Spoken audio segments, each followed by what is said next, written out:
क्षेत्र के नाम पर, भाषा के नाम पर भारत को कमजोर करने वाली ताकतें लगातार कर रही हैं। हमारे खिलाफ होने वाले षड्यंत्र, ये षड्यंत्र आज इसका एक तीसरा माध्यम भी सोशल मीडिया का प्लेटफॉर्म हो गया है। जितनी भी भारत विरोधी ताकतें हैं, उनके द्वारा इस प्लेटफॉर्म का दुरुपयोग करते हुए भारत के खिलाफ अफवाह पैदा करना, दुरुपयोग करना और उस षड्यंत्र को के माध्यम से समाज को गुमराह करने की स्थिति पैदा करने का कुत्सित प्रयास भी हो रहा है। याद रखना, जिन लोगों ने आपको अपने क्रांतिकारियों से दूर रखा, अपने नायकों से दूर रखा, उन्होंने भारत की युवा पीढ़ी के साथ सबसे बड़ा अन्याय किया। याद करिए, अपने नायकों पर गौरव की अनुभूति का अवसर न देना किसी भी नौजवान के लिए उसके आदर्श से उसे विमुख करने जैसा होता है। उसको गौरव के क्षणों से उसे विमुख करने जैसा होता है। उसके प्रेरणा के स्रोत को कुंद करने जैसा होता है। और यह पाप आजादी के बाद जिन लोगों ने सत्ता संभाली, उनके द्वारा लगातार उस समय के क्रांतिकारियों को अपमानित किया जाता रहा। पंडित राम प्रसाद बिस्मिल का नाम न आने पाए, ठाकुर रोशन सिंह का नाम न आने पाए, असफाउल्लाह खां का नाम वर्तमान पीढ़ी न जान पाए, चंद्रशेखर आजाद का नाम लोग न जानने पाए, और इसी प्रकार की तमाम अन्य शास्त्रें, वीर सावरकर के नाम पर वीर सावरकर का नाम लोग न जान पाए, भगत सिंह का नाम न जान पाए, राजगुरु और सुखदेव जैसे क्रांतिकारियों का नाम लोगों की स्मृति में न हो, इसके लिए संस्थाओं का नाम भी इन क्रांतिकारियों के नाम पर नहीं हुआ। लगातार ये साजिश की गई। रानी लक्ष्मीबाई के नाम पे कोई भव्य स्मारक न बने, वीरांगना उदा देवी पासी के नाम पर कोई स्मारक और कोई भवन का निर्माण न हो जाए, वीरांगना अवंतीबाई लोधी के नाम पर या वीरांगना झलकारी बाई कोरी के नाम पर कोई स्मारक न बन जाए, इसके लिए आजादी के बाद लगातार षड्यंत्र होते रहे। बहनों और भाइयों, हम सब आभारी हैं प्रधानमंत्री मोदी जी के, जिन्होंने 2014 में देश की सत्ता संभालने के बाद भारत की आजादी के वास्तविक नायकों को सम्मान देना प्रारंभ किया।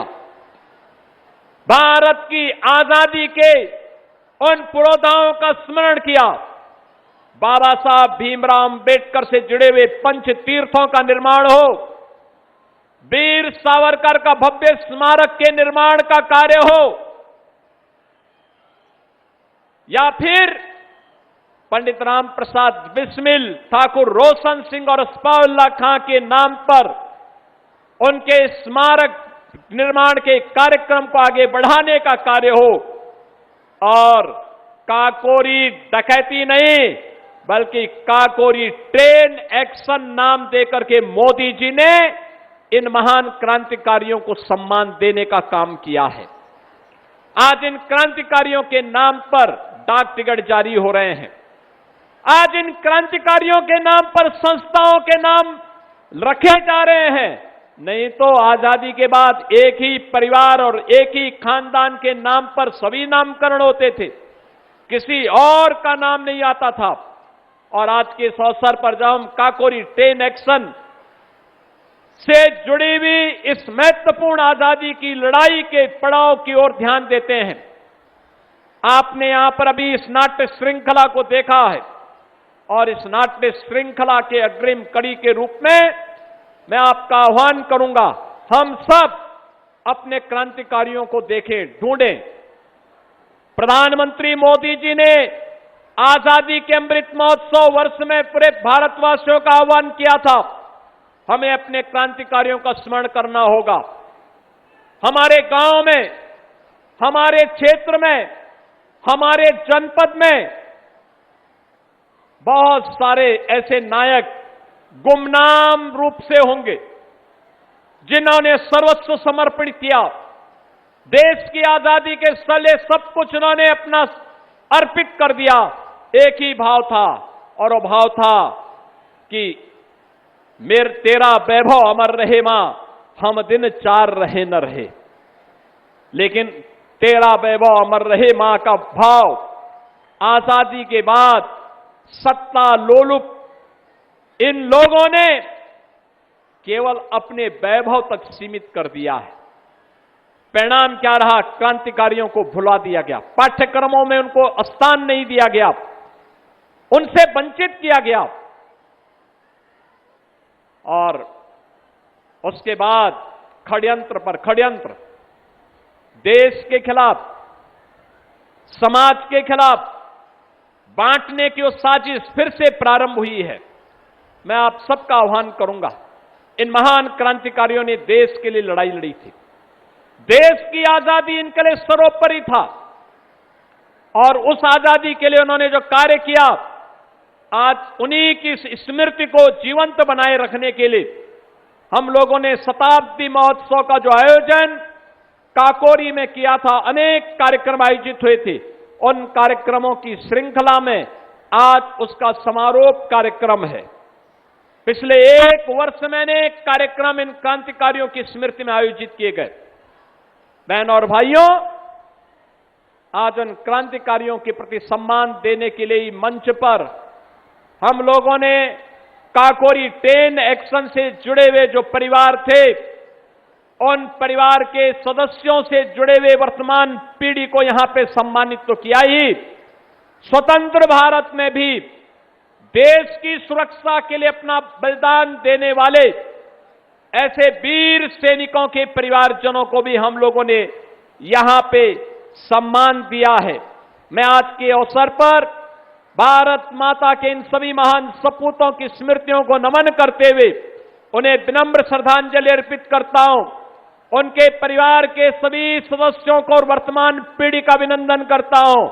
आप सभी का भी मैं हृदय से अभिनंदन करता हूं, और आप सबको इस बात के लिए आह्वान करता हूं कि विकसित और आत्मनिर्भर भारत की परिकल्पना साकार तब होगी जब हम सबके मन में राष्ट्र सर्वोपरि का भाव होगा। अपनी भाषा, अपनी मातृभूमि, अपना स्वदेशी प्रोडक्ट, इन सब के बारे में एक भाव हमारे बीच में होना चाहिए, और उस भाव को हम जागरूक करें, उसे आगे बढ़ाएं। 15 अगस्त को यह देश अपना 6वां स्वाधीनता दिवस का आयोजन करेगा। इस दौरान भारत के आन बान शान के प्रतीक भारत का तिरंगा हर घर में लहराना चाहिए। वंदे मातरम का गान हर संस्था में होना चाहिए। भारत के क्रांतिकारियों के बारे में, स्वाधीनता संग्राम सेनानियों के बारे में जो भी सामग्री जहां तहां बिखरी है, उन सामग्रियों को हम फिर से कलेक्ट करें।